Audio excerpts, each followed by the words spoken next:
This is everything you don't need, shopping edition. Welcome to part 3. And তুমি যদি এখানে নতুন হয়ে থাকো, welcome. We talk about saving our money here and decluttering our life, organizing money and everything.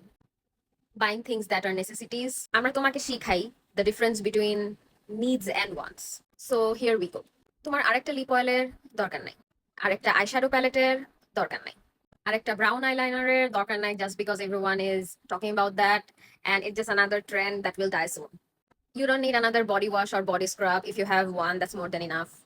আরেকটা candle or perfume এর দরকার নাই, because you don't have to put alcohol in your body just because you're following the American trend and American culture. You just need to learn how to be happy with yourself and be a normal social happy human being without relying on poison. And তোমার যেটা করা দরকার সেটা হচ্ছে নিজেকে বলা যে এই জিনিসগুলো তোমার দরকার, but actually তোমার এগুলো দরকার নাই.